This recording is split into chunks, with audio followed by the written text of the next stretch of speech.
दोस्तों, छत्रपति शिवाजी महाराज एक ऐसा नाम जिसे सुनकर हर भारतीय का सिर फक्र से ऊंचा हो जाता है। और वो भी क्यों ना, वह भारत के सबसे बहादुर, प्रगतिशील और बुद्धिमान शासकों में से एक जो ठहरे।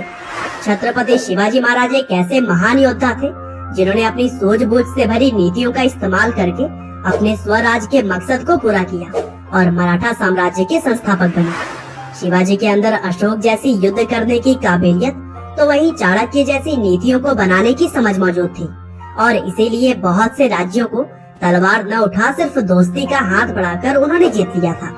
तो चलिए दोस्तों, इस वीडियो में हम भगवान का दर्जा पा चुके छत्रपति शिवाजी के लाइफ स्टोरी को और भी करीब से जानने की कोशिश करते हैं कि किस तरह से दूसरों की गुलामी न करके शिवाजी महाराज ने स्वराज का रास्ता अपनाया।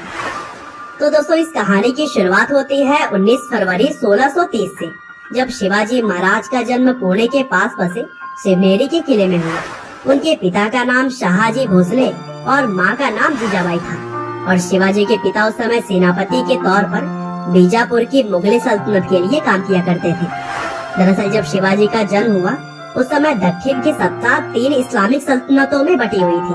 पहली बीजापुर, दूसरी अहमदनगर और तीसरी गोलकोंडा। और दोस्तों, बताया जाता है कि शिवाजी की माँ बहुत ही धार्मिक थी, इसीलिए वह अक्सर शिवाजी को बचपन से ही गीता, रामायण और साहसी लोगों की कहानियाँ सुनाती थी। और शायद यही वजह है कि शिवाजी बचपन से ही एक बहादुर बच्चे बने।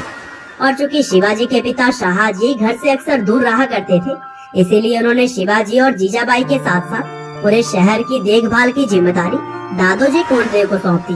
और फिर दादोजी ने ही शिवाजी को युद्ध नीति, घुड़सवारी, तलवारबाजी और निशानेबाजी सिखाई। और इस तरह से वह आज भी शिवाजी के गुरु के तौर पर याद किए जाते हैं। वैसे तो दादोजी चाहते थे कि शिवाजी भी अपने पिता की तरह ही बीजापुर के शासक आदिल शाह की सेना में एक अच्छे पद पर काम करें, लेकिन शिवाजी को गुलामी बिल्कुल भी मंजूर नहीं थी और छोटी उम्र में ही शिवाजी के मन में स्वराज्य की चाह उमड़ पड़ी थी। और फिर अपने इसी सपने को पूरा करने के लिए शिवाजी ने स्थानीय किसानों और मावली में रहने वाले कुछ दोस्तों के साथ मिलकर एक छोटी सी सेना तैयार कर ली। और बताया जाता है कि वैसे तो मावली में रहने वाले हर युवा बहुत ही साहसी थे, लेकिन बस कमी थी तो सही गाइडेंस की, और वह उन्हें दिया शिवाजी ने। और फिर सेना बनाने के बाद से शिवाजी बखूबी जानते थे कि किसी भी साम्राज्य को स्थापित करने के लिए सबसे जरूरी होते हैं किले। और इसलिए उन्होंने 1645 में सिर्फ 15 साल की उम्र से ही किलों पर अपना कब्जा जमाना शुरू कर दिया। सबसे पहले उन्होंने आदिल शाह के कमांडरों को रिश्वत देकर तोरणा और चाकर के किलों पर अपना कब्जा जमा लिया। लेकिन जब यह बात बीजापुर के शासक आदिल शाह को पता चली, तब उसने शिवाजी के पिता शाहजी को बंदी बना लिया।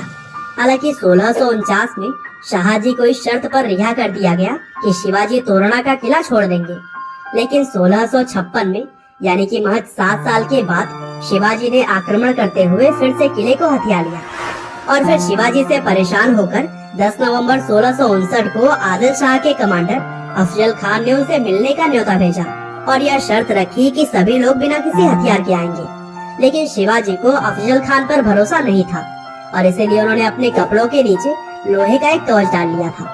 साथ ही उन्होंने अपने हाथ में एक छोटा सा खंजर, जिसे कि बाघ नख बोला जाता है, वह भी ले लिया था। और फिर अफजल खान से मिलने पहुंचे शिवाजी को जैसा डर था वैसा ही हुआ। शिवाजी से काफी हट्टे कट्टे और लंबे अफजल खान ने उन पर वार किया, लेकिन लोहे के कवच की वजह से शिवाजी बच गए। और फिर उन्होंने अपने छोटे खंजर से अफजल खान को मार गिराया। और फिर इस घटना के बाद से शिवाजी के सिपाहियों ने बीजापुर पर आक्रमण कर दिया और 10 नवंबर 1659 को हुए युद्ध में शिवाजी की सेना ने बीजापुर की सेना को हरा दिया। और दोस्तों, कहा जाता है कि शिवाजी के युद्ध लड़ने की टेक्निक कुछ इस तरह की थी जैसे कि आजकल सर्जिकल स्ट्राइक में होता है।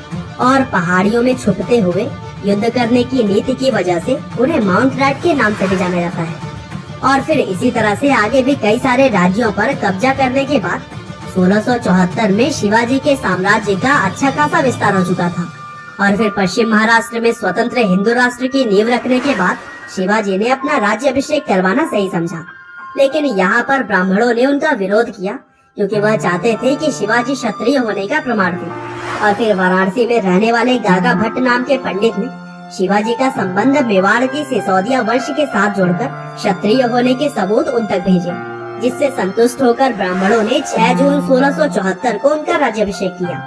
और दोस्तों, गद्दी पर बैठने के बाद से शिवाजी संस्कृत भाषा की परंपरा को आगे बढ़ाना चाहते थे और इसीलिए उन्होंने अपने किलों के नाम भी संस्कृत में ही रखे हैं, जैसे कि सिंधुदुर्ग, प्रचंडगढ़ और स्वर्णदुर्ग।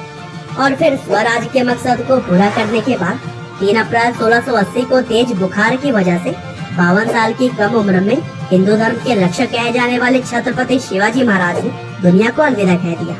और जब उनकी चिता जल रही थी तब उस समय उनकी पत्नियों में से एक पुतलाबाई ने चिता में ही कूदकर सती कर दिया था। और अब भारत में शिवाजी को श्रद्धांजलि देने के लिए हर साल 19 फरवरी को शिवाजी जयंती मनाया जाता है। उम्मीद करते हैं कि छत्रपति शिवाजी महाराज की यह शॉर्ट बायोग्राफी आपको जरूर पसंद आई होगी। आपका बहुमूल्य समय देने के लिए बहुत बहुत धन्यवाद।